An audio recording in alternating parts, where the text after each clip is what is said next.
I hope you enjoyed part 1 of this episode of the Nothing to Do podcast with my lovely my lovely guest, I should say, Viva Sandoval. This is part 2. Enjoy.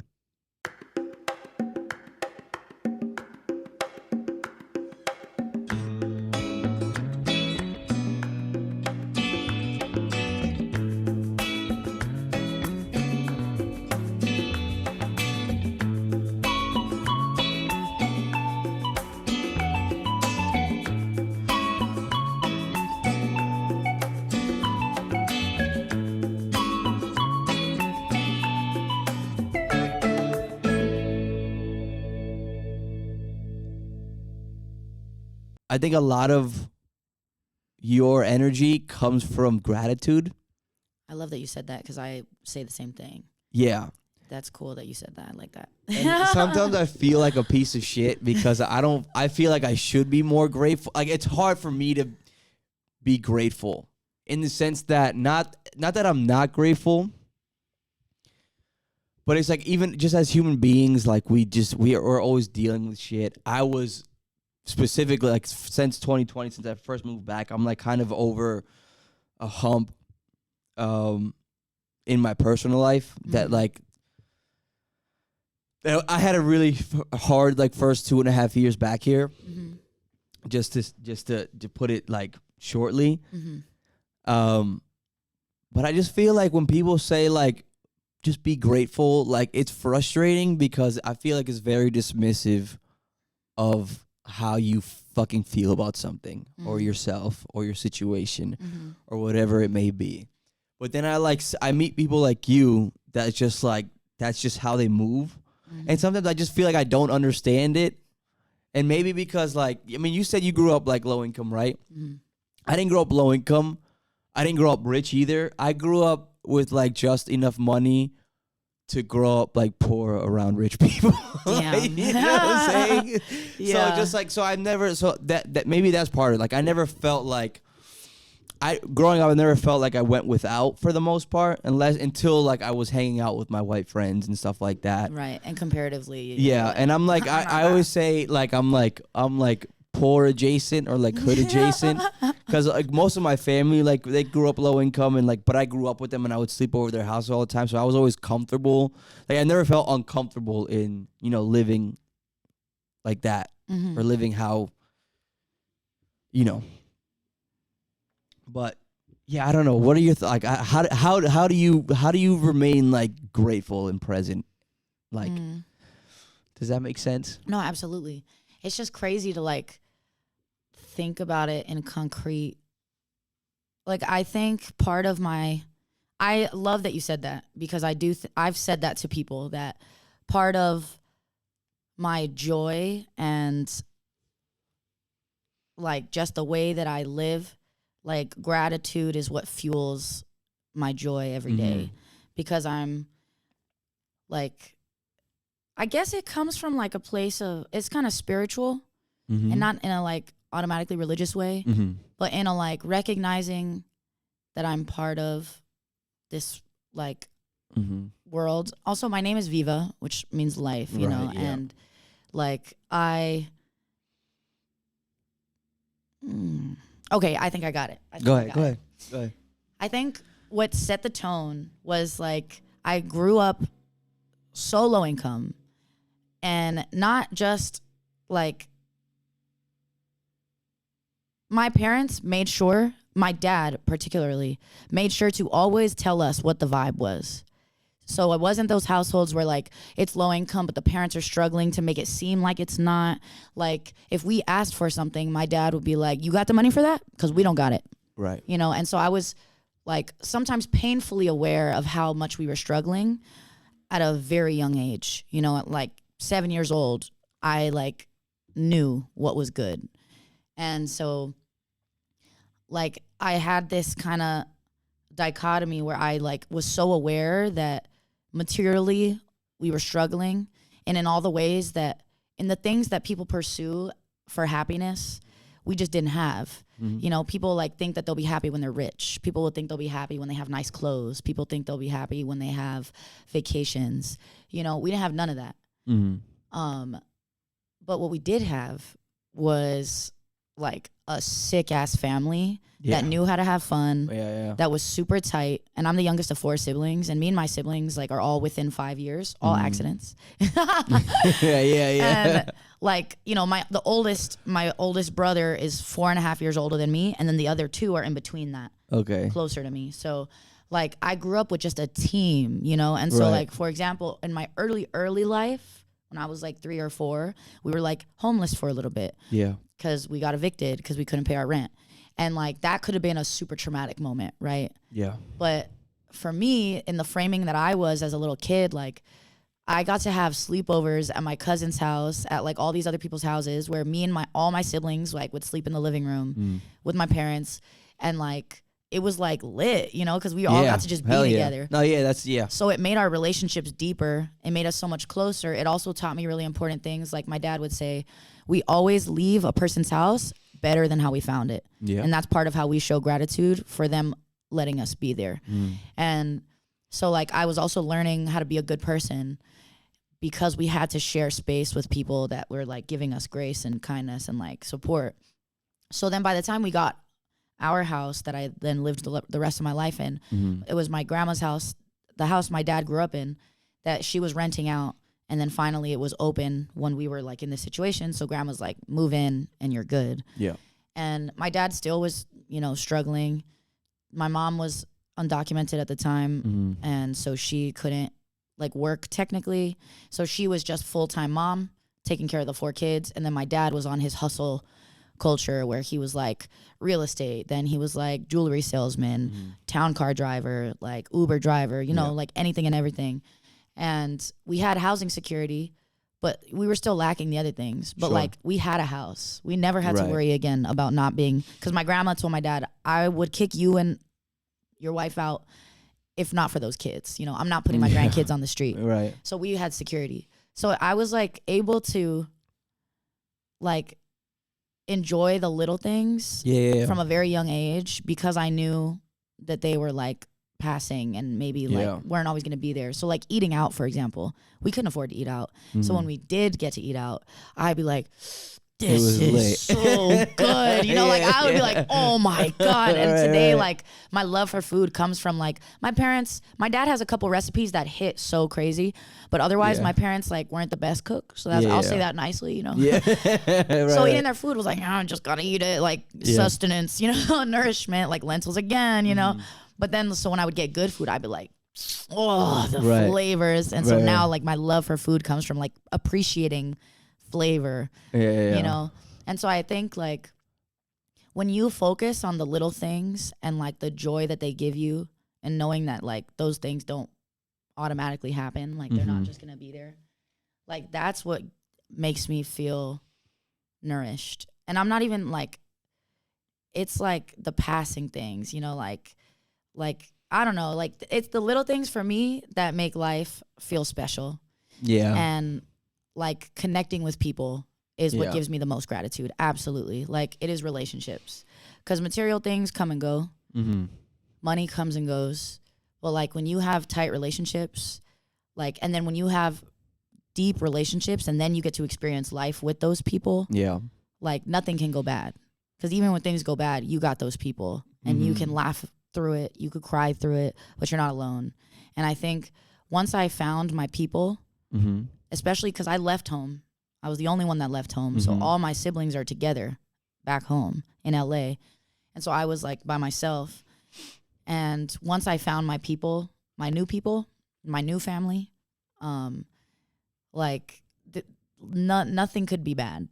You know, because I had those relationships and I knew that I was being seen and being heard, like truly, you know, I was being understood. And I think that's where the gratitude really comes from, is that depth and that knowledge at all times that like they got me. And then I could just go through life and do my thing. And then enjoying the little things I think is important. Like a cup of coffee in the morning, just sitting with it, or like a really good breakfast, or like. What is your little thing? That's like my, actually that is my, now that I think that's my little thing in the morning. I like having my drive to school with my coffee and the playlist that I have. That's like That's like the one. That's my one thing. Yeah. I guess. What's that for you? Do you have like a specific like every day like this is what I need? I mean, I definitely love a coffee. I don't need it, but I just love the taste of like a roast. Right. But I think for me, it's when I wake up early enough to cook myself breakfast, and I sit at the dining table by myself. You're different. Yeah, No, by myself in the morning. Cook breakfast in the morning. And I just get to eat and just be like, and I just like, and especially when I make like a good breakfast. So like, I love to make like breakfast bowls where I do like eggs, black beans, pico de gallo, home fries. Okay. And then with like a tortilla on the side and then hella salsa. You do that in the morning? Yeah. That's crazy. This year I've been struggling, but last year every morning I was cooking breakfast. You wake up at like 4 a.m. to make all that shit?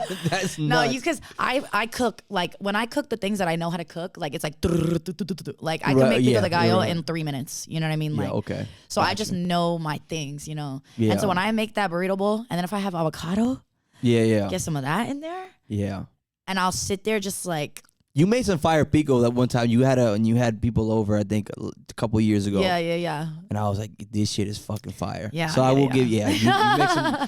You made some fire pico. I remember. And I feel like that food hits so different, not just because it's delicious and my palate fucking loves it. Like the acidity. I put like pickled jalapenos in there, so it's like okay.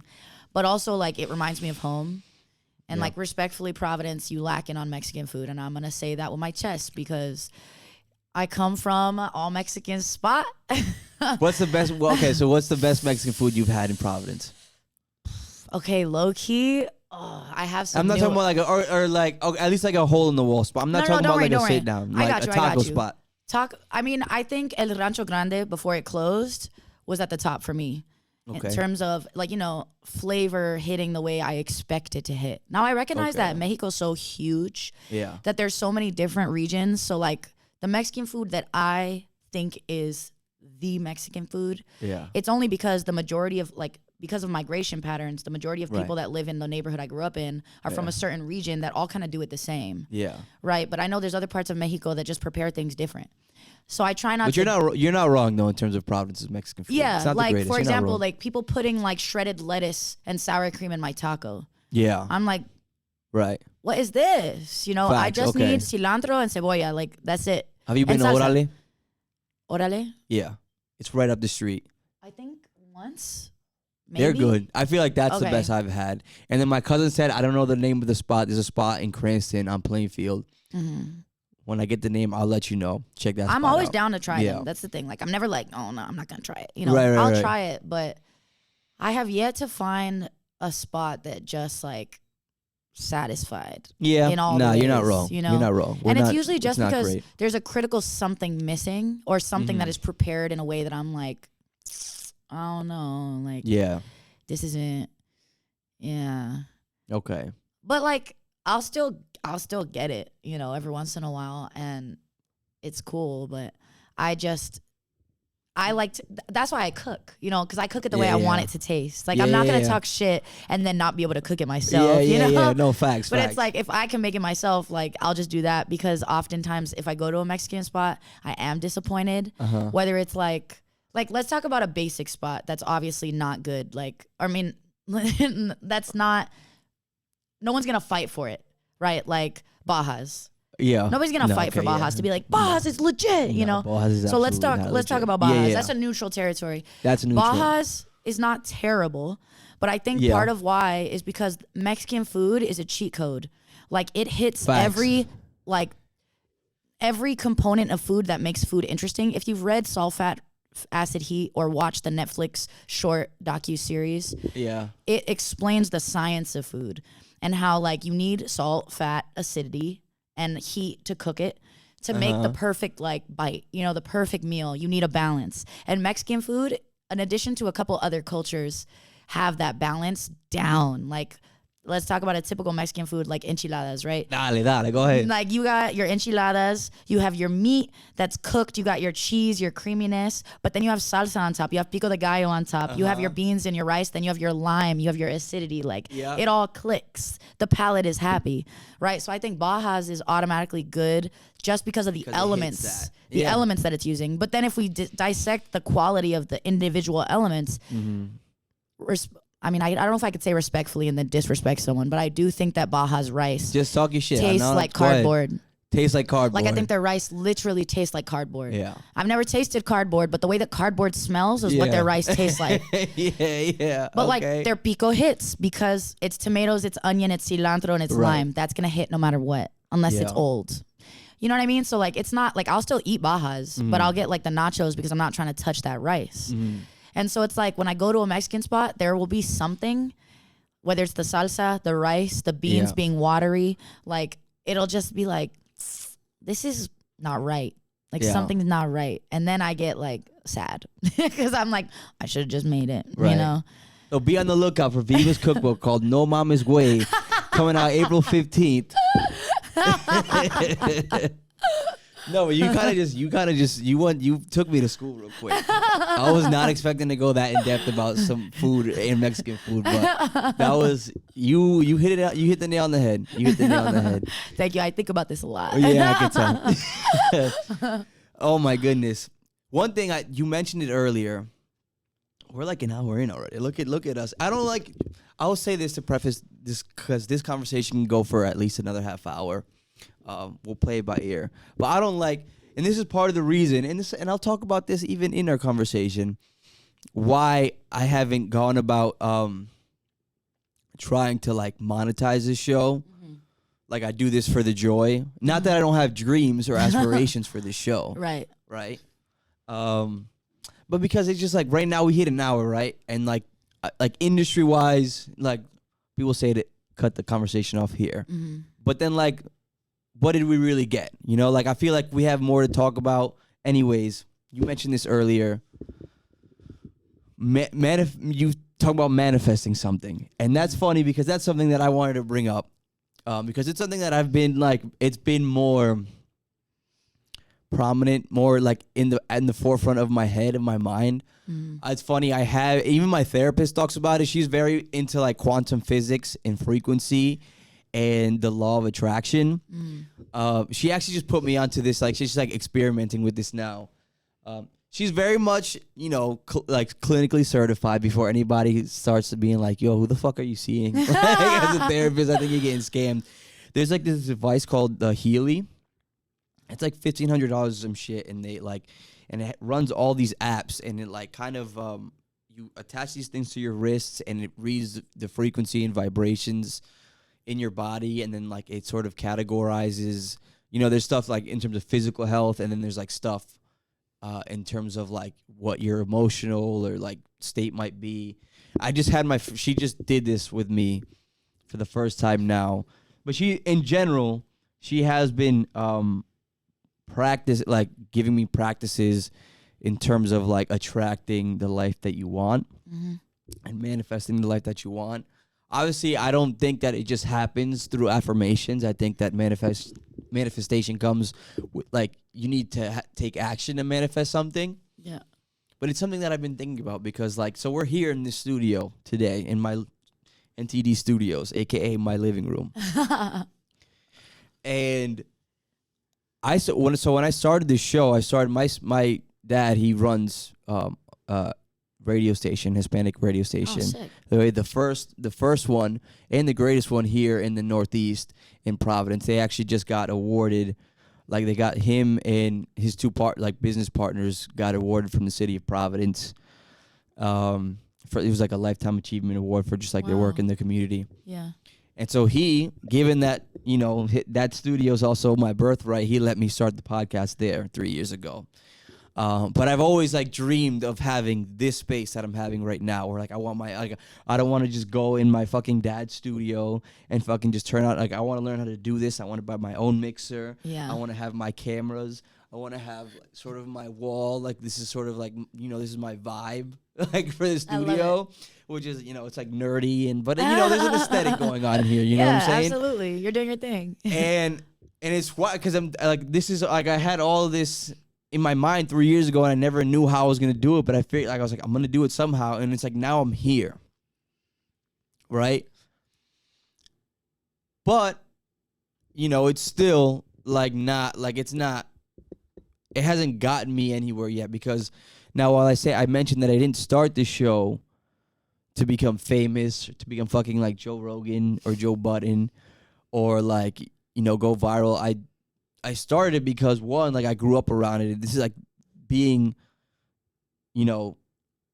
doing this is almost in my DNA. Like my dad does the morning show for his radio station on top of all the other stuff. It's something that I've learned to be good at. And it's also just like an outlet for me. It's a hobby. It's like I do a lot of creative stuff with this show. But I feel like, when have you truly manifested something? Like, I feel like I done all this. Like, when do you feel like you manifest something? And how do you go about doing so? If that makes sense, right? Because it's like you can do you can have your dreams, and like really all it really took is for me to just like buy all this shit, right? And do it. So it's like, I feel like with manifestation, there comes a level of, there's something that happened that wasn't in your control at all. And it happened in the universe, God, whatever you want, they brought it to you. And I don't feel like I'm there yet with this, at least. With other parts of my life, I think, yes. Like, I feel like I've subconsciously sort of manifested my career or my pursuing career as an educator. And like I mentioned that earlier, like I've always been in spaces with church, but I never thought about it as a career until like literally last year. Just kind of, I was like, I like doing this. This is like good work.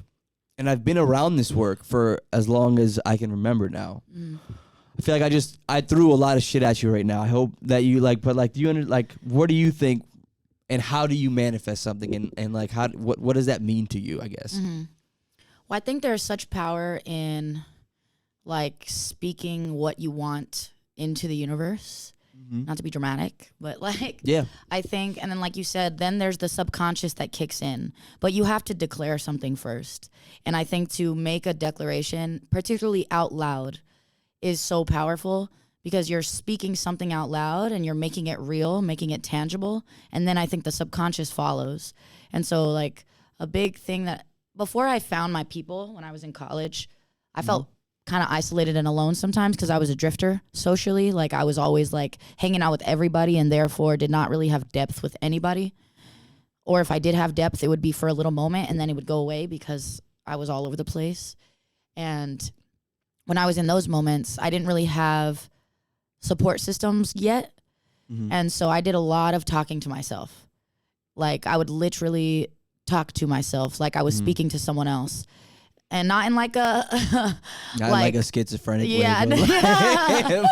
Not in like that way, but like you know, like I would sometimes feel really sad, for example, and I wouldn't really understand why. And I generally wake up, thanks to the gratitude, with like you know, optimism and gratitude, and that is a good mood.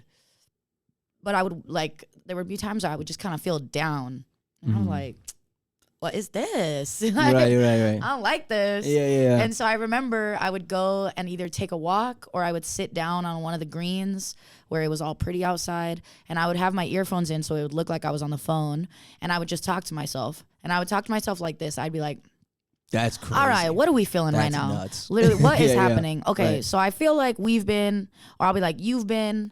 I'll say we and you, as if I'm speaking to like talk, you know, I'll be like, you've been doing a lot of this and you haven't had a lot of moments with this. And maybe that's what it is. And like, as I would speak to myself and have a conversation with myself, I would usually find the problem tangibly.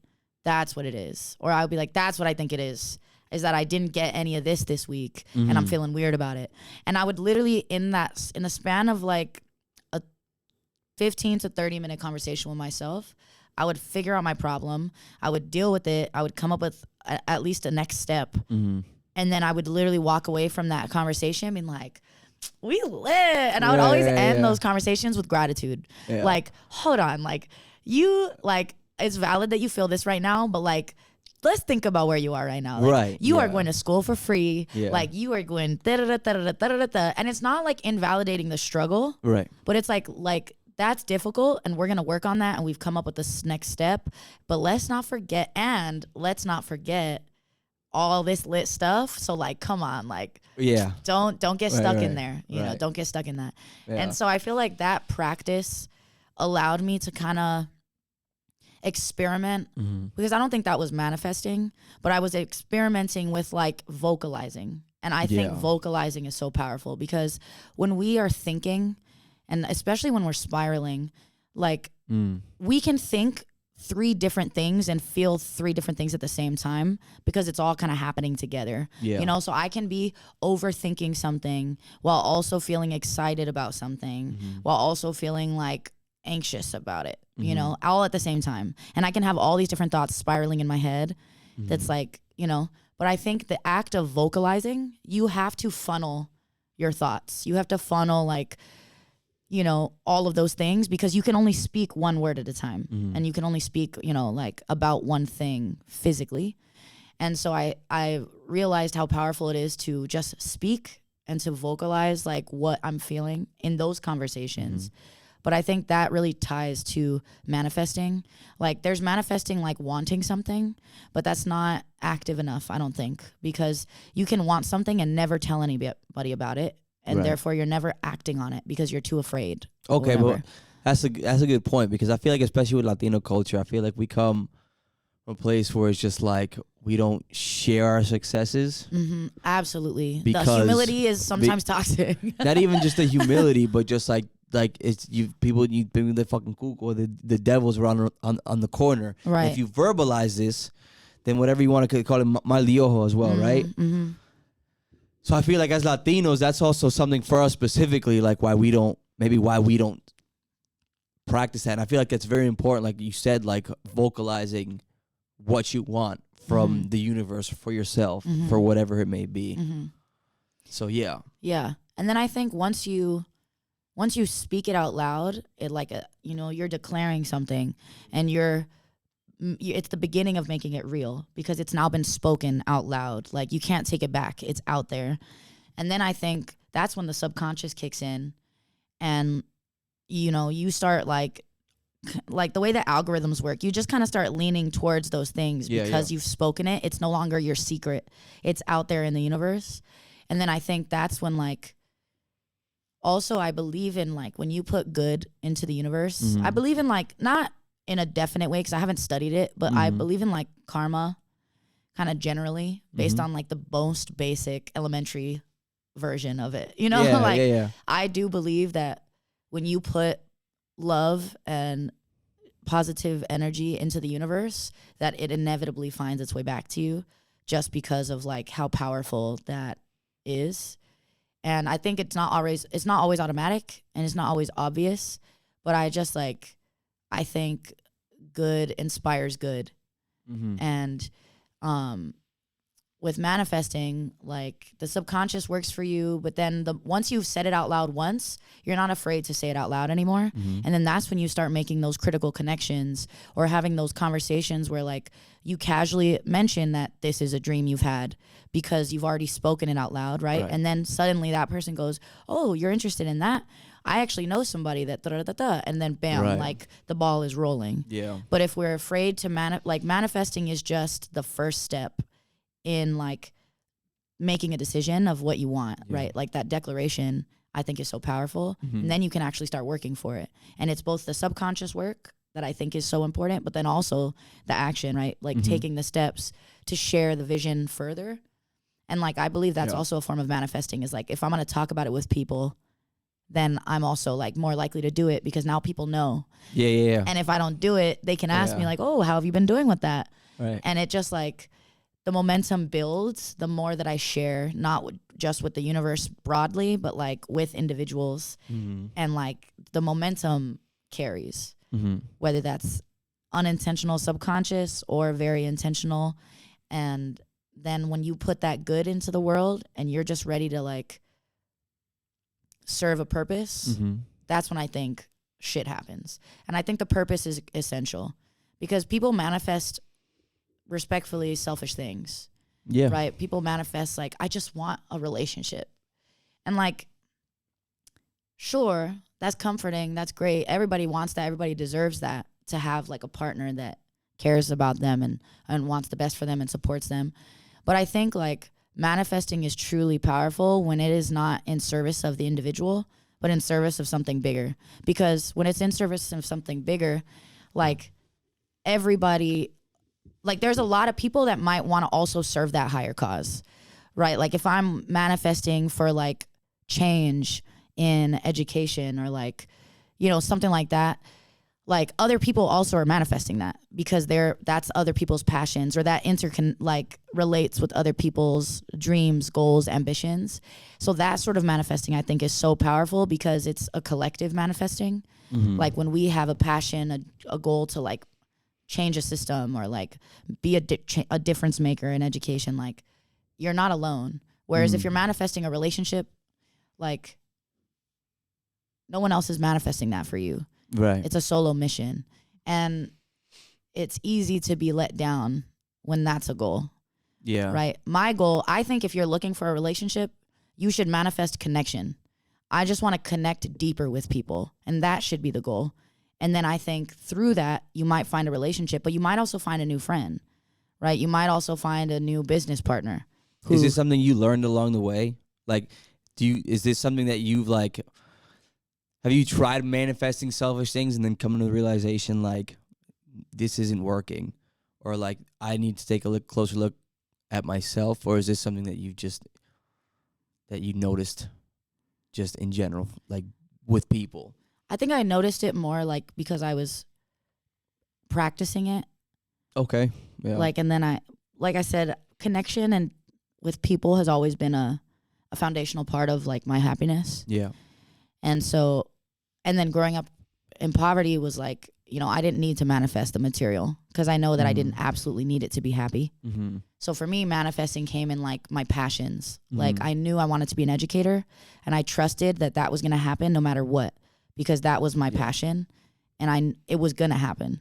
And that's also comes from my dad. My dad is so confident in ways that he absolutely shouldn't be sometimes, but he just is. And I grew up with that model. Yeah. And I think models are so important. That's part of why I also think education is so important. I grew up with a model of a father that was like, I can do anything. Mm-hmm. Like I can finesse anything into reality. And so I was like, okay, you know, and sometimes I don't think he was finessing the right things, but like he was surviving, and that's admirable, period. Yeah. But so I had that model of like, oh, I could make it happen if I wanted to. And so then that, when it came to my passion in terms of education, like I'm going to be an educator and I'm going to be fucking great at it. Facts. And I trust the process. And now I'm just going to put myself in the path where opportunities are going to happen. Yeah. I'm going to talk to other educators. I'm going to share my passion with more people. And like, then there was people that stepped into my life. Oh, I've done this. I've worked with this organization. I think you'd really like it because the way you speak about education reminds me of this. And then I ended up working there, right? I ended up doing that program. I ended up getting a job because my professor just liked the ways that I was asking questions in class. He was like, I like the questions you're asking. I want you to be on my research team. And that became my mentor for like 4 years. You know, so I think like manifesting is its most powerful when it's serving a higher purpose. And I think when you want to manifest the individual things, think... Holy shit, that's a fucking bar. Keep going, go ahead. Yeah, with the individual things, like I think wanting a relationship, wanting that form of connection is so real. Yeah. Like longing for that, right? Like craving that. That's so valid. But don't manifest a boyfriend or like the perfect girlfriend walking into your life. Right. You know, manifest depth and connection with people. And then see how much your life improves when that's the goal. Like I want to go deeper with anybody that's willing to meet me there.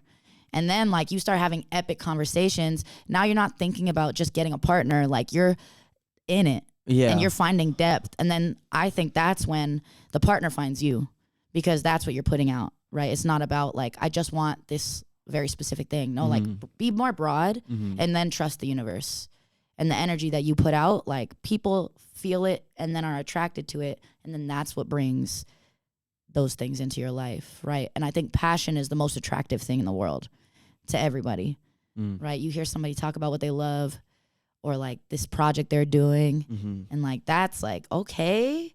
And, and attractive, not in like a superficial way. Like in a like, my spirit is attracted to that because I get it. Because I have my own version of that. Mm-hmm. And I think that's when it's powerful. Yeah. Yeah. God damn. Long-winded answer. My bad. No, that was incredible. I mean, like, yeah, that's like the best answer I've had to that question so far. It's tough, and it's funny you say that in terms of like manifesting selfish things, and I feel like I've been down that path before personally, like especially like when I first moved back here, like I was, I just got out of a shitty relationship, and like, and I'm not that specifically, but like I've yearned for like a relationship, so to speak, or I've yearned for, whatever it may be, something selfish. Even sometimes, even the way I talk about, I do ask myself every day what I'm trying to get out of this show, aside from just like it being a hobby. And it scares me in a way to try and do the things that I need to do in order to make it go viral or go this or go that. Just because it feels unauthentic, especially for me, it feels unauthentic. If I was trying to go that route, like this episode would have been over like a half an hour ago. Yeah. But it's like I also like I'm trying to I'm in the process of like almost writing a mission statement for this. I love that. For this show, right? It's like, what do I want out of this show? It's just like I like having people.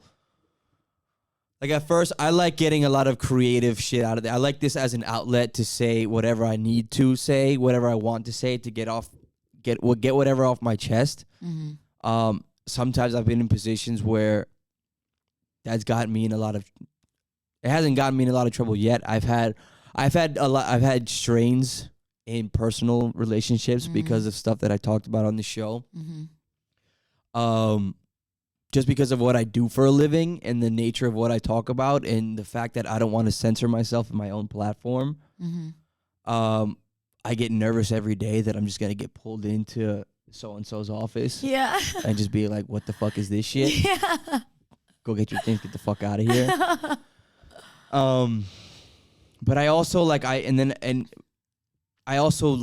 like having my space to be free creatively, to be free with my thoughts. I also like to harbor a space where I can bring someone like you in and some other people in and just have that conversation and give them a platform. I remember when you asked me, like, what are we going to be talking about? Or like, what's the vibe like? And I said, obviously I have stuff where I'm going to guide the conversation, but I also want you to feel like a co-host of this show. I hope you felt like that today to some extent. I love the conversation that we've had today. So, and like, that's at the end of the day, that's like what's most important to me. Like, no bullshit. Like, I was pretty nervous for like, even like the first 15 minutes of this, because this is the first time I had like a guest like this. Like, I'm like sort of weaning myself off of having people that I know like super personally. Yeah. Like, I've known you for the last 2.5 years. But this is the first time we've had like a formal sort of like conversation. And like a long one. And a long one. Because we usually see each other in passing. So even though we know each other, we don't get depth. Exactly. Often. We don't get depth often. And even then, like, I feel like there's stuff that we could like I said, like we could talk. I mean, one time I think we talked about like taking shrooms once and stuff like that. But like, yeah, like other than that, like, so I'm trying to manifest that, I guess. I'm trying to make sure that I'm doing this for the right reasons, and reasons that aren't only serving myself, but serving just the idea of just like having a space to have these conversations that are super important, or fun or silly or whatever it may be. Then the rest of go ahead. Can I add to, I had 2 thoughts that I wanted to share. The first thought is I want to make it clear that I think it's okay to want things for yourself. Oh, of course. Yeah, right? yeah. Like when I say manifesting selfish things, I mean like I don't think we should direct all our energies into, Of course. you know, like individual material or like individual things. Like if we're thinking about where we're directing our energies, I think blah. But I think it's very much okay to like want Yeah. selfish things. No, of course. The second thing though, like as someone that's like I used to be a performer, but now like these days I have a very weird relationship with social media in terms of like when I like if I share things, I feel like why am I sharing this? Who am I sharing it for? It doesn't feel authentic because the people I'm sharing it for I don't ever speak to. So like why? Right. But when I was thinking about when you were saying like the things that you might need to do to get to that next level don't feel authentic, like I think that sometimes can be a type of barrier that's like something that like it might not feel authentic at first, but when you think of your long goal, like the people that would benefit from like getting to listen to your podcast or getting exposed to your podcast, especially like I think sometimes those it could be worth doing it even though it doesn't feel authentic to then benefit the people, the communities that would, you know what I mean? Like I still understand. Like I don't post on social media for the same reason because I don't feel like it's authentic. Yeah. But then I have conversations with my sister when I'm home, and she tells me like, "We never hear from you. You don't speak to anyone on the phone. Like you're so ISO. Like if you would post, it would make us so happy because we would just get to see what's going on in your life." Yeah. And then I'm like, damn. So maybe it would be worth sharing for them. And so I was just thinking about that when you were saying, because I'm like thinking about it might not feel authentic to start doing that process, but then where you would get is what makes it valid, right? You know, and that's and not to put pressure on you or anything, but no, of course. And that's sort of like when I say, and that's like kind of where I'm like that's been my biggest struggle. Like if I've honestly like if I ran this all my like I'm doing all these like I'll never fucking this will never be a big podcast if I just keep doing what I like. I don't post. When I drop an episode, I post the link, I post that it dropped, and then like a still from the recording, and that's it. And before I used to do a little bit more, I had to be more mindful of making more time to because like sometimes I would do like little trailers or like little like we talked about this and just like a little highlight of a conversation that was like a minute. I'd make little clips for the Instagram. You got a TikTok? No, I don't got a TikTok. You got to get one of those. I know. That's it might get banned now. That's true. You see that whole thing? Yeah, that shit was like I've a fucking farce. That was like it's crazy. it's a joke. Do you think it would actually get banned?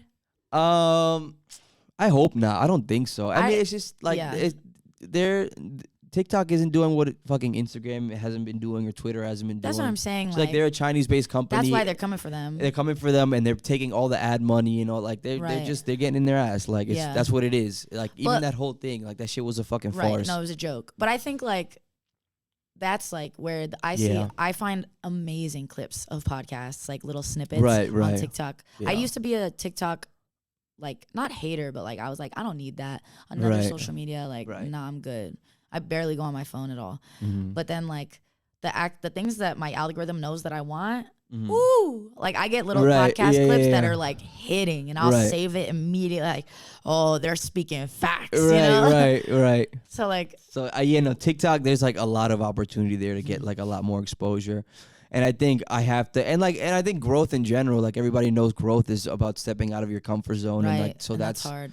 So it's hard, but like that's something that I think that's a goal of mine for this year. We love goals. And I said that because when I did the introduction to this episode, I said that I'm hoping for this. This is the beginning of hopefully a fruitful and fulfilling year for this show. Yeah. I am hoping, I'll just leave it there and I'll let you know what I'm hoping out of that after this episode's over. Yeah. But yeah, I think I have to take this, and it's oddly enough, it's coming at a time where just like I'm already stretched so thin because of work and school, and then now like even just to edit one of those clips, it's like it's time consuming just because it's a lot of tedious shit. So it's just like I have to make time for that if I want to get what I want to get out of this show. But then even then, like whatever happens with it, like I always ask myself every time, because I go through ruts with anything creative, and I'm sure you felt this way with anything creative you pursued, or even with just like being a teacher in general. It's just like you go through like peaks and valleys of just like ruts, and just like, why am I doing this? I don't feel like doing this today. And it's just like when I feel like that, I always question, like, damn, is this really something that I'm passionate about? And that's like, that kind of scares me a little bit. It's just like figuring that I'm like, sometimes I'm scared that I'm going to lose the passion for this show, which is a completely valid thing. Like, you can grow in and out of things all the time, right? Yeah, I mean, I don't even know where I was going with what I was saying, but it's just like, I think it's time.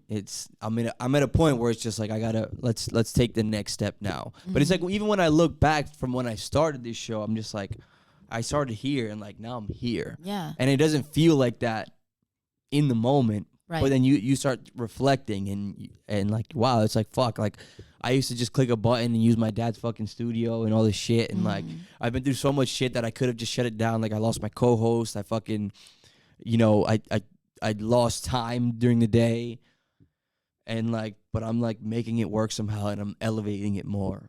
So that's sort of where I'm at with this. Because you talk, and you've told me this before. I know you like used to work with bands, and you sing and you perform. Like, is that still something that's like in the forefront of your mind, and that you want to make time for? And like, what are, like, if so, like, what are you doing right now for that? Yeah, I freaking love like dancing and singing. Right.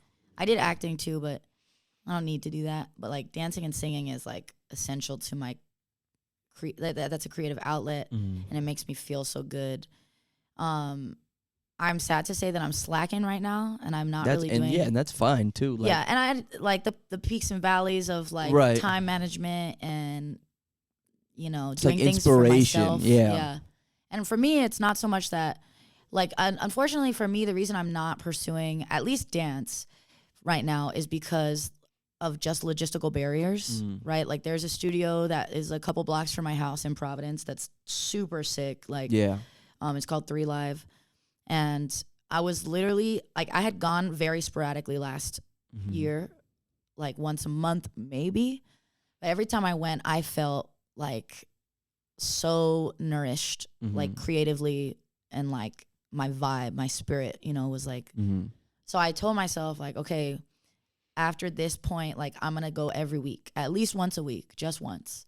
And I'm going to start training, like, actually, so that I can feel more confident in my movement. I'll have more control. I'll be stronger. And right when I made that decision, that big storm happened where a bunch of shit fell down and stuff. And the building got damaged because a tree fell on the building. Yeah. On the other side of the building, so the studio wasn't messed up, but the whole building went out of commission. Yeah. So like right when I was about to like go hard. Yeah. That's crazy how that happens. Yeah. And now the new studio is in like Warwick, which is far. Yeah. And I don't have a car. Well, yeah, you don't have. I was gonna say, it's not that. It's not that far, but I have to ask someone to borrow their car, and I feel so guilty about asking someone to borrow their car. So I'm just like, fuck it, I'm not gonna go. No, I feel you. So like that's like, damn. Like I was right. But I'd be dancing in my room. Singing, on the other hand, that one's harder to find like a place to do it. Yeah. Like, I used to be in a band in college, and that was one of the best times of my life. Fuck like, yeah, best chapters of my life. Because since I was in middle school, I wanted to sing, and I did sing in various spaces, but I never really got to sing with a full band. Rarely did I get to, and when I got to, I'd be like ascending. That shit was crazy. It just feels like correct. Right. So when I finally did get to be in a band, oh my God, like it was just the most exhilarating, joyful thing I've ever experienced. And everyone in the band was so talented. So like the collaboration was also like rehearsals were my favorite thing of every day. Like anytime we had a rehearsal, I would walk out feeling completely rejuvenated. And that's like, rehearsals can be like, oh, we got rehearsal. But I'd be like, oh, let's go. We got rehearsal, Because it was so fun. And we would always just improvise at the end of rehearsal and just like make shit up, and like it was so sick. But once I lost that band because of COVID, and then we had like one reunion concert, which was tough in 2021. But then that was it, because now we're all living in different parts of the country. Like, I don't know where I would find that sort of outlet, because I think it's a privilege to be able to sing with a group of musicians. And if I'm not a like actively practicing musician, like vocalist, that's making connections and like earning their spot in a group, right, then I don't really think like I can sing, at least publicly, which is okay. You know, that's just where I'm at right now. But I do have dreams of moving to New York one day. And when I lived in New York briefly for a summer, I found some open jams that I went to, that I was able to like be in spaces where everybody was just improvising. Yeah. And it was like, you know, with the foundation was like jazz, R&B, like, you know, that type of music, hip hop. Yeah. But everybody was improvising. So it was kind of like fair ground. Like anybody could do it, right? Because I'm a musician, I'm a vocalist, but I don't play anything. I've never been trained in terms of music theory. So if it's not a song I know, I can't look at a sheet music and be like, I got it. Yeah, you know? Yeah. So this felt like neutral ground. And I went and I listened the whole time, and I never, like, people came up, like the guy that was running the session came up to me and he was like, hey, you a vocalist? And I was like, what the fuck? How do you know? You know, I was like, that's crazy. I was like, I am. He was like, I could tell. He was like, you should get up there. And I was like, whoa. You know? right. Yeah, and then like, I was like, no, I'm not ready. He was like, come on. And I was like, I'm not ready. Maybe later. He was like, okay, I'm going to ask you later. I was like, yeah, for sure. Right. And then like, I finally did right at the end, the second to last song of the night. And it was electrifying. Like, it was fucking awesome. And like, to improvise with strangers and make some cool music was so dope.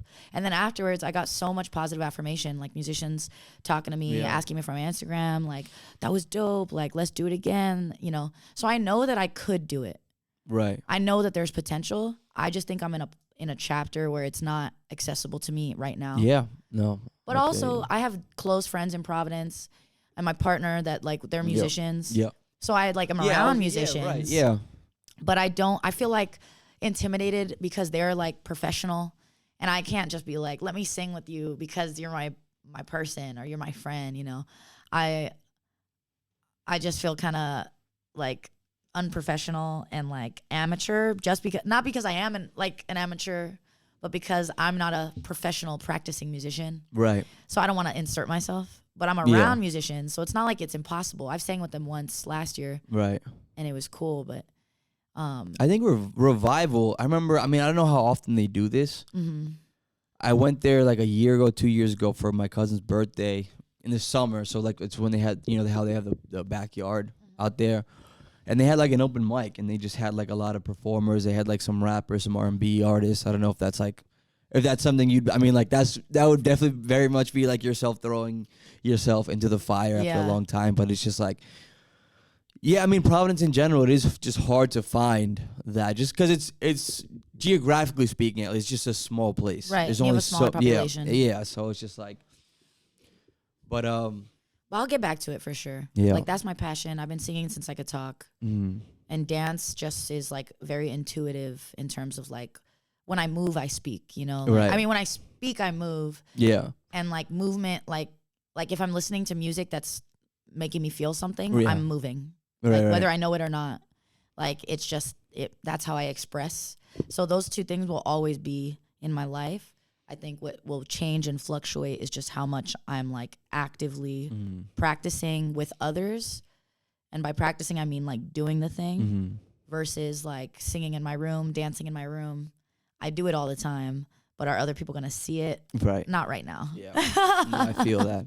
And let me just say this real quick, because I gave Viva the responsibility of keeping the convo going while I fix the camera.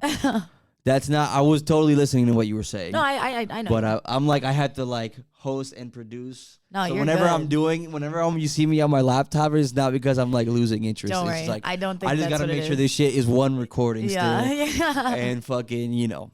I just have issues with the lighting here too, because I don't have like fucking lighting. Yeah, So I'm yeah, going yeah. with natural lighting, and I see as it goes. So I'm like, I had to like change the exposure a couple Nah, times. You're chilling.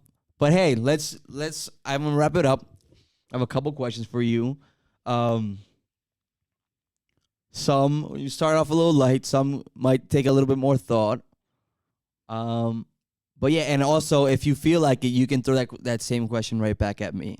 I'll never ask anybody a question that I won't answer on my own show. Mm-hmm. Yeah. Okay, first question.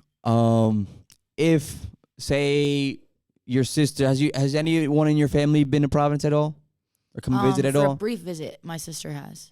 And Okay. my Nina and my Nino. So if someone you care about, a loved one, or they came to Providence tomorrow and you had to take them out somewhere to eat, where would you take them? Great question. Great freaking question. Oh, there's so many good places. Mm-hmm. So I could tell you what I've done in the past. Sure. I took my sister to Den Den, OG Den Den. I still haven't been to Denton. That's crazy. That shit slaps. I like, heard, yeah. no, I've tried it incredible. but yeah. So I love Den Den. That place has a special place in my heart. But I also love ramen. Mm-hmm. And so like one of my go-to ramen, I think that, you know, if my family or friends were coming through, I would take them to spots that I go often rather than spots that are like bougie and impressive. Yeah. So Absolutely. Den Den, I would take my sister to Den Den. When my homie came last year for my birthday to like my best friend from LA came for my birthday just to be with me. I took her to Toritomo, the ramen spot in downtown. Incredible ramen if you like ramen. And then I haven't been. It's really good. I'd go with you if you want to go. Yeah. And then I think, like, if I want them to go to a bougier vibe, I might take them to Los Andes, Okay, the Peruvian spot, because I think that's like a nice vibe. Yeah. Like if we're doing more of a fancy thing. It has a great vibe. Food is falling off though. From that I haven't place. been there in a couple years, so Yeah. I wouldn't know. It used to be great, but it's just like I remember I went there. It's not as lit anymore. It's still lit and the vibe is great with Yeah, the patio and right, all that. I the remember they vibe even is had like dope. they'll bring a mariachi out and they'll start sick. fucking playing. I remember last time I was there, but the Yeah. food I remember they brought it out. And I feel bad actually because like I'm shitting on a Providence business right now and I'm like trying to show love, but it wasn't great. I'll just say it wasn't great. Okay. Los Andes is great. Yeah. What else? And then I think like so I wouldn't go to this place regular because it's expensive, but they have a great brunch deal. Massimo, the Italian spot on Atwell's. Mm-hmm. Like that place is a little too bougie. I don't really go for Italian places to be honest. Mm-hmm. I think I was traumatized in my childhood by eating nasty pasta that like Right, yeah. I just don't fuck with pasta that heavy. Like good pasta to me is not that impressive. Providence used to be only known for Italian food. Right, and so before, I got to give them a little credit. So Right. Massimo, I think, does slap. And if you go for their brunch on Saturday or Sunday, it's cheaper. Okay. And they have a more limited menu, but it's like, if I want to take someone out for like a cute brunch with mimosas vibe, that's the spot I would take. You know where you should go? If you get a chance, you go to Punta Cana Bistro. Oh, I have sound not like been there. It's like it's a Dominican spot, but it's not like. Have you been in a Gran Parada? Yes. So it's like. Oh, I used to go there all the time. That place All is the fire. time. Yeah. But this is more of like a sit down restaurant. It's a Okay. little bit higher quality. Yeah. You should go there for some good Dominican Okay. food. Got you. Next question. What's a song, artist, or album you can't stop listening to right now?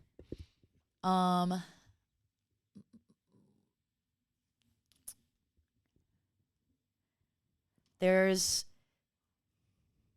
two albums. There's multiple albums, but like specifically, there's two albums that I never get tired of that are really instrumentally intricate and like you could say experimental, but like just I could put them on and just listen to them start to finish anytime. One of them is, and they're not like, I listen to a lot of R&B and soul and rap, and these are like adjacent. Like there's influences of all those, but so the first one is What Kind of Music by Tom Misch and Yusuf Days. Oh yeah, I've heard some Tom Misch before. Yeah. Yeah, and it's Yusuf Days is a drummer and Tom Misch is like a vocalist and guitar player, and like it's a live studio album, and it is like, it's just so impressive and intricate and like it just makes me feel good, and I could listen to it at any time. And then the second album is Aromanticism by Moses Sumney. He's a very like different artist, but like listening to it is just a sonic journey. And like, so those two albums, Yeah. like, even though I've heard them, I can't even tell you how many times, I can always put them on and listen to it start to finish without getting bored. Yeah. They hit. What about yours? What's yours? Right now, so I have a playlist. It's actually my morning playlist, and I've made a playlist of just like old school R&B, like 80s, like Smokey Robinson, like Roy Ayers. Yeah. Like, so a lot of those songs right now. Send me that playlist. So there's this one song right now by Smokey Robinson that I'm loving. Right, it's called "Much Better Off." But just that whole playlist, that's part of one of like my little joys. Like we talked about little joys The earlier. little like, things, yeah. The little things is driving to work with my coffee in the cup holder, like listening to that playlist. Like honestly, I hope I get stuck in traffic just so like the car ride will be more. Listening to a lot of Larry June just dropped a new album. I don't know if you listen to Larry June. Okay. He's like this West Coast dude, but he's dope. I know he's Larry like, June. Yeah, he's like the most like gangster dude, but he's like talking about like real positive shit. He'll be like drinking water with the chlorophyll, like shit like that. Like, you know what I'm saying? Yeah. But he's just like, he's not like corny at all. He's dope. And he just dropped an album with Alchemist. Which is, I think that's what I was playing when I picked you up. Okay. Early this morning. And I'm also really, so I saw The Weeknd live over the summer, and I love The Weeknd. And he came out with the live version. He came out with a live album to that set that he did. And then he did like 4 songs. He had a run of like 4 songs that I was just like in my bag. Just like, you know what I'm saying? Like, yeah. And it's on the, so I just like those 4 songs together is like one song. It's like 10 minutes. And now that I have access to it on my iPhone, I've been listening to it a lot. Yeah. So that's what I'm listening to right now. Yeah. Okay. If you were to wake up with like 10 that, like, I feel like it's not like a life altering, or maybe it might be, I'm not sure. It's not like, what are you gonna do if you wake up with 500 million? You know what I'm saying? Yeah. You wake up with like, let's say $8,000 tomorrow. What are you gonna do with it? Oh, that's like such an interesting amount. It's again, it's an amount that can it can change like your next 6 months, or it can put you on a trajectory to somewhere. Yeah. Or it can like, it's like enough money where it's like not like, it's, you know, it's not dismissible. Yeah. That makes it so difficult. That's what I'm saying. Yeah. Yeah. All right. 8,000? 8,000. Between 8 to 10,000. Okay. I would divide and conquer, right? So some of that money is going to go into fits. Not like an exorbitant amount, maybe like 200 to 300. I'm going to get some critical pieces that I've been missing. Okay. To just feel better, feel more confident, feel good, right? Sure. Some of that is going to go. Look good, feel good. Yeah. Some of that I think would go into like just a travel fund, because I pay for all my tickets to travel like home. Yeah. So I would just save. I would save a lot of it, to be honest. Like I don't. Like, I guess part of growing up without money, like when I do get money, like now that I have money and I'm technically not like poor anymore. You know what to do with it. I don't like. Or you don't know, or like, you know, how to be frugal at least. Like, I'm very, like, I'm frugal and not at the same time. Like, I kind of put my money in, I just forget about it. But then as soon as I want something, usually food, I just hang on and like swipe, you know, like, because I've never, like, now that I have the luxury of being able to just buy the food that I want to buy, I'm like, I'm gonna buy that food. Like, I don't care, you know, and I'm not eating at like freaking Massimo, like I said. Right. But like, I'm gonna buy that food. So most of that is probably gonna get saved. And I think I have a homie that's like a big finance guy. And he's working in like consulting and whatever in Boston. And he's a very close friend of mine. I mentored him earlier in life. Like, that was I took him under my wing, my little homie. And he told me recently, or he told me last year, that like he knows the investment market, like that's his shit. Right. And he recently advised one of his other friends, like went through the whole breakdown of like, what does this mean? What can it look like for you? What would be smart to put your money in based on what I know? And she already immediately started making money. And I feel like everybody tells me, like, if your money's not making you money, like, it shouldn't just be sitting in your savings account. Right. Because the banks don't give a fuck about you. Like, their interest rate is like 0. So, or barely not 0. Right. So I think I would reach out to that friend Yeah. and to get the ball rolling, because I've saved not at all a lot, but like I've saved more than I've ever saved in my life. And like I'm my weakness in life is probably like adulting logistically. Okay, yeah. Like I couldn't tell you how much my paycheck is each. I don't even know if I get paid every 2 weeks or every month. Like that sounds Get so. the fuck out of here. I think I get it paid every 2 weeks. We get paid every 2 weeks. We But get I paid every other Wednesday. I straight up don't know how much that is. That's like kind of a flex though. You're just are you kind of saying like I got money, like I got money. Yeah, my bank account. I'm looking at my bank account. I don't even know. I want to make it clear to the people watching, like right. we're not. I'm at the bottom of the pay scale because I'm a new teacher, so I literally am paid as the bare minimum that a teacher could get at our school. But it's more than I've ever made in my life. Sure. So I know that I'm stable, and I don't have to think about it. Now I think that's toxic though. Like I think I should know. Yeah, you 100% should know. But I have yet to I have yet to take the next step into adulthood, that is tracking finances, because I just feel so like financially illiterate because I've always been scarcity mentality, you know, like so I feel like that's the next step for me to actually become a fully functioning adult. But don't get me wrong, my credit score is lit. I have a credit card. Like I'm not like an idiot, you know. Right. I'm not completely like right. But there's a lot of things like for example, budgeting. I go based on intuition. Like I don't know. Too. I Like do. I definitely go based. No idea. I have.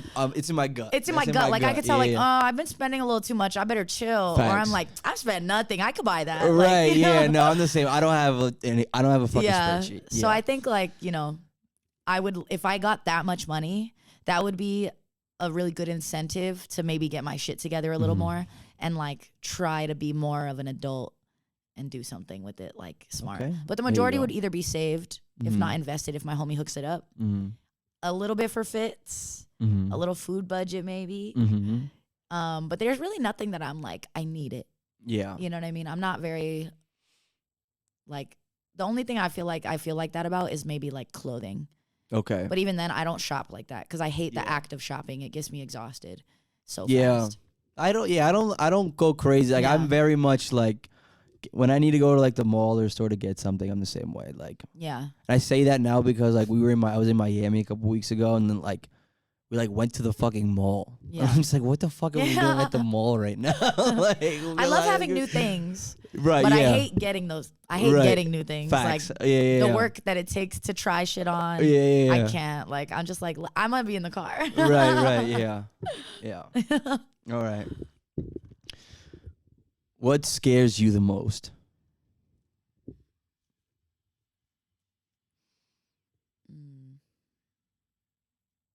I haven't thought about that in a while.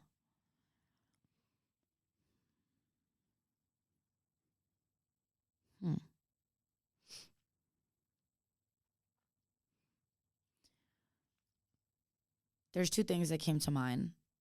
One is people I love dying. That is probably my biggest fear.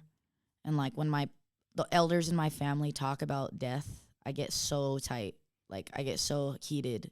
I'm like, why are you saying that? You know, they'll be like, I'm probably only going to be around a couple more years. I'm like, shut up. Like, right. And one time, like my Nina was saying that, like my Nina was saying something like that. And I just like immediately started crying. Not like ugly crying, but like tears, tears started welling up. And I was like, please stop talking about that. Like that shit just like, I'm not ready and I can't imagine and I don't want to imagine, And so that is like a rational fear. I think then the other thing that came to mind is like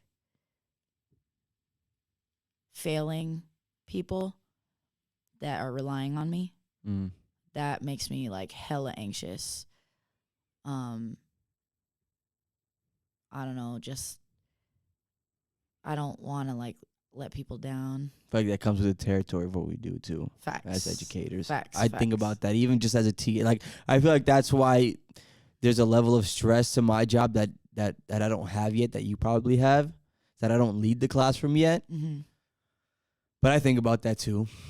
Or even there's just like little moments that I had with students where I feel like I could have handled this better. Right. Like if something doesn't go well that I taught, I'll be like, damn. Like, you know. And I guess that's not as much like in the day to day. That's not a fear, but I feel like dropping the ball or failing someone deep, like that shit scares me. Cause I don't know, like like just thinking about it gets me like. But I feel like low key, I'm not a very fearful person. I just send it. I'm more impulsive, and sometimes it's like not sustainable. Right. But I'm very much like my dad used to say, and this is a little toxic now that I wouldn't like say it as much anymore, but he would say just like do it until somebody tells you to stop. Like just send it, and he meant like sneaking into places. You gotta give that advice to the right people. To the right person.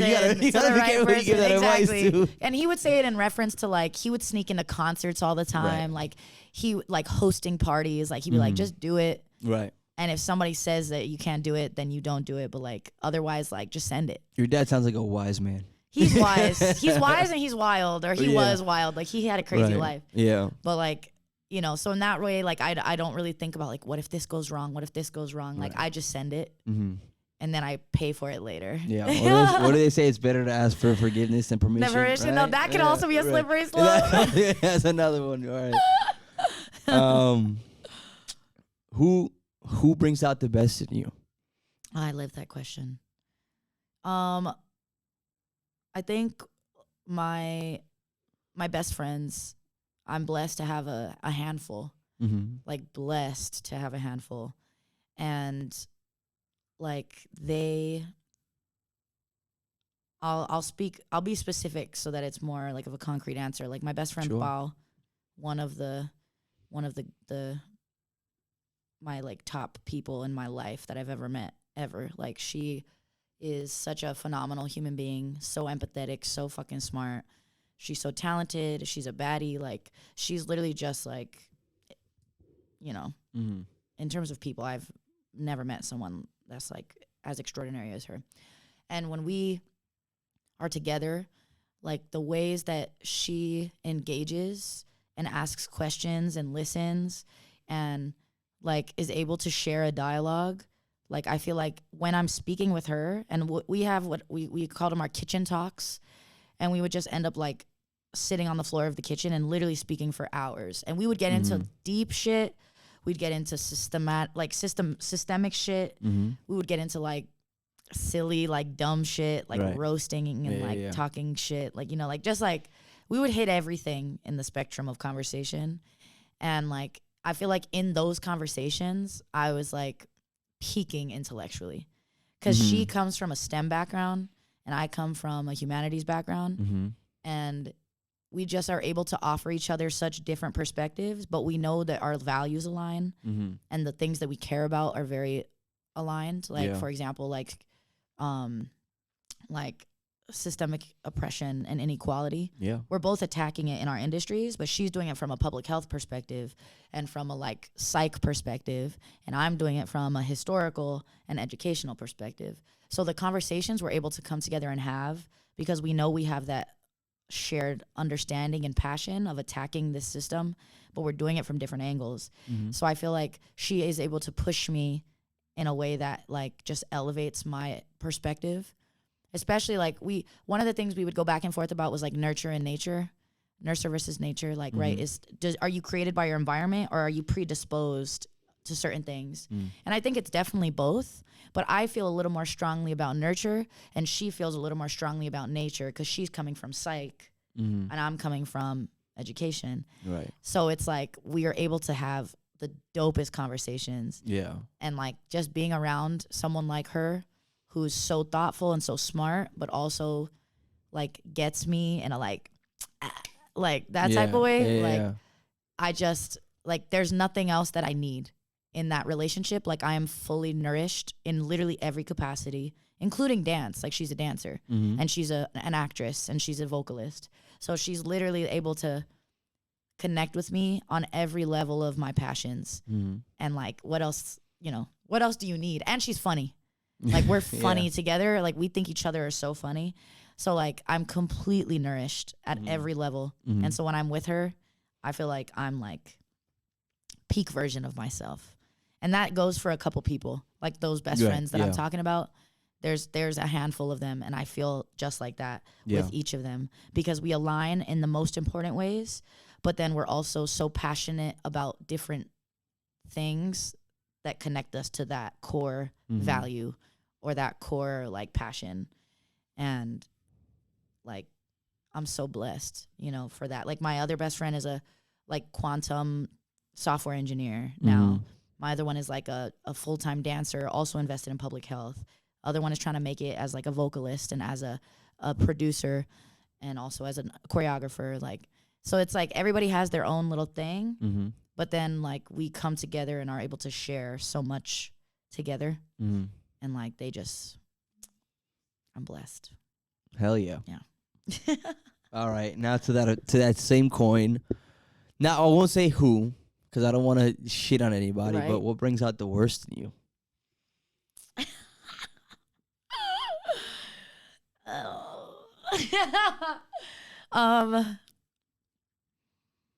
What brings out the Viva nobody wants to see, that you don't want anybody to see? I mean, like with all the love, I think it's like family. You know what I mean? Like, yeah. Cause family, I feel like family can trigger you in a way that like Nobody else can. Like nobody can get under my skin. I've never yelled at anyone. That's not my family. Like, right. I've never got angry in an emotive way outwardly, like except with my family. And like I'm proud to say I've made so much progress, because when I left for college at first, I was like, I'm so different now, I'm not gonna be like that when I get back. And then I would go back for summer and they would get me tight, and I would be yelling again, and I'd be like, how did they get me? Like I thought I was cool. But I'm like a little further out now that I actually am able to maintain the person I've become, even when I'm put back in that old environment. Like I no longer yell with my dad. We don't yell at each other anymore. Like I don't need to do that. I don't let him get to me to the point where I'm like, why are you that? Yeah. But I think like just family can, like no matter where you go and who you become, they can bring you back to like a version of yourself that maybe was just an earlier version, a less baked version. Or they could just get me tight and like trigger me. Yeah. And get me to like lose control in a way that literally no one else in the world can do. Yeah. And like part of it is because of how deeply I care and love them. If somebody in the world were to get me to treat me the way that some of my family has treated me, like I would just drop them. I'd be like, this relationship is not serving me. It's definitely not serving you, because I know that I'm not showing up for you in the way that I would because of the dynamic, right? I would just dip. And like respectfully, like I'm not going to make a big show about it. If they're like, why did you stop interacting with me? I would explain very like honestly, I didn't like this. This didn't make me feel safe, right? Or I felt like you didn't care about my whatever, So I would just dip. With family, I'm loyal to family. No matter how badly the relationship gets or how difficult the relationship gets, at the end of the day, that's my family. Maybe I'm going to create boundaries to protect myself because I have to. Right. But at the end, like I'm always going to ride for family. Right. And so because like they have that hold on me, they can kind of bring me to a place that like I don't like, because, Because they the know, history. they just the history. They know you on a certain level. Yeah, like they could get me tight. Like that. Yeah. What's your answer for that one? That's the same answer. Yeah. And I'm like I'm thinking of a specific moment where it happened last year, and it's like and it's just like you, where you even think you're in a better place, or you don't think this person can get you to that level. Yeah. And it fucking happens. And I remember it happened, and I'm driving. He's like my brother. So I've said this multiple times on the show. I have one younger sister, biological, but I have like 6 like people, my cousins that I consider like they're my brothers. Like I would sleep over their houses. They would sleep over my houses. Yeah. We grew up in each other's houses and our families. Like your family, like my family's just been really fucking tight. I mean, I know your immediate family is bigger than mine, but like my extended family, I don't know how big your extended family is and if they were all in LA when you were growing up. but like that's my family here. Like all of my mom's brothers and sisters came to Providence from DR. That's how we grew up. That's sick. And this person, man, yeah, we were like whatever. We had an argument. He got me like here. Yeah. He's like my brother. Yeah. And then we had to drive. I had to drive to New Hampshire, like with him in the front seat the whole time. I didn't say a fucking word. And like I'm just like fucking shake, like it's just angry. Just fucking angry. So yeah, like that's and these fucking kids. Yeah, and these fucking kids. And these fucking kids. Oh man. Okay, last one. Share one resolution you have for this year, or something, goal, resolution, something you want to be more mindful of, something you want to practice more, practice less, do whatever it is. Mm-hmm. I was just talking about this. I want to find more balance in my life and where I'm directing my energy, and so that I can better take care of myself in terms of like my bodily needs. Because I think sometimes I get too caught up in like, definitely in teaching.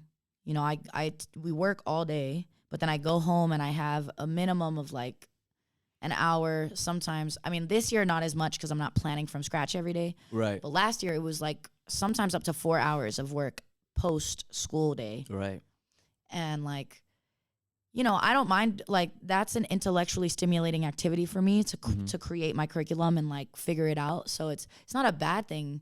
And it's not, I don't consider it like, oh, I have to do this. Like I actually am quite into it.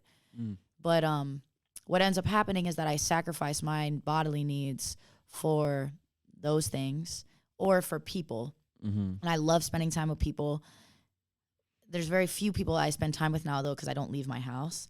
But the people that I do see, like, you know, I'll give them all my time. If they're in my space, they are my like full focus usually. And sometimes I end up forgetting about my literal needs, like eating and cooking, right? Because I'm not prioritizing going to the grocery store. Being active physically is very important to me. It makes me feel really good. And I haven't been doing that. And even something so simple as like going to the bathroom in the school day.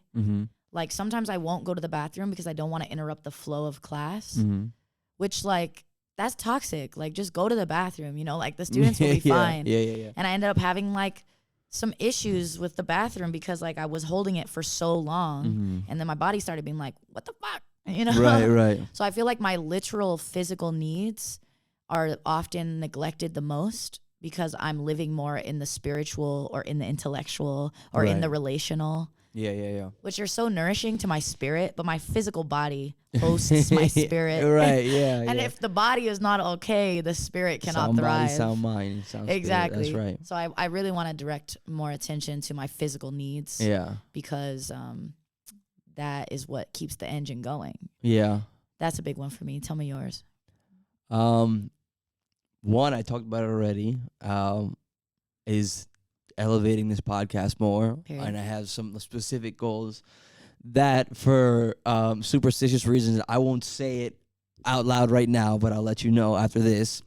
Also, I've been doing a really good job, especially since I got back from New York, in establishing a lot of healthy habits, exercising, not drinking, being more mindful about how much sleep I get, even going to therapy for like my mind, like, you know, to deal with stuff that I've been dealing with. And this year specifically, because of what I want, where I want to take this, because of the MAT program I'm in, because I work 10, 11 hours a day, it's important that I take that foundation that I've built and like this is that, and that I sustain this. So it's more about even just sustaining this through like a harder time, because I was able to establish a lot of those healthy habits because I didn't have to work because of COVID. Yeah. And I was making like $1,000 a week, whatever it was, from unemployment back when like that shit was hitting. So like I took advantage of my situation back then because I had the time and I had the resources to do so. Nice. Yeah. And now like my goal is to maintain that with how far stretched thin I'm being pulled. Mm-hmm. And it's funny because you mentioned about how you were trying to get back into dancing earlier, and then that storm happened, fucked up the studio, and you weren't able to do that. Mm-hmm. I remember I said this goal, I even wrote this goal in my journal at the beginning of the school year in September about how important it was for me to do this, to maintain this. And then like 2 weeks into September, I fucked my ankle up. And then it turns out that it was worse, and that 3 months later, I found out that I needed to get surgery. So I've been out for 6 months. Mm. After like I'm having this conversation with myself, like leading into the school year and like my school year, just like I got to do all this stuff that I've been doing, and then I'm put in a position where I can't do that. Mm-hmm. Which therapy helped a lot in that regard. But yeah, that's sort of where I'm at right now. Nice. Yeah. I love that. Yeah. And thankfully, like my ankle's feeling better. Like I went on a jog yesterday after work, and it was all good. And I think if they're still running the Sunday game, they're probably gonna go tomorrow. No way. I think so. I think so. We are still running I'm it. like, We are well, still running yeah. I know Rob's. I know he Yeah. sends those texts out every day. So Yeah. every Yeah. weekend. So, it has been a fucking pleasure having you on. It has been my pleasure to be here. I'm glad that you decided to do this. Honestly, I didn't think I was gonna be as nervous as I was starting this. Mm-hmm. I think that's part of the reason why I feel like I need this. Is we're like 2 hours in, almost approaching 2.5 hours. I don't know if it feels that long. But sometimes I just, when I do feel that way, I just need to get into the rhythm, and I just don't like cutting conversation off when we're getting somewhere, Mm-hmm. which is why it's so long. Yeah. I also don't mind if you like need to cut whatever, if you want to cut things. And I'm not gonna curate. cut. I'm not cutting anything. No. Okay. Nothing ever gets cut unless something has been said that the guest feels. I'm like, wait. Please don't. Yeah. Yeah. Like, out of respect for like a guest, I will, but I don't everything. Okay. Bet. Even like me getting up and fixing the fucking camera, like that all stays in. All right. It's fucking a 100% organic experience for the most part. But do you have any shout outs that you'd like to give before we go?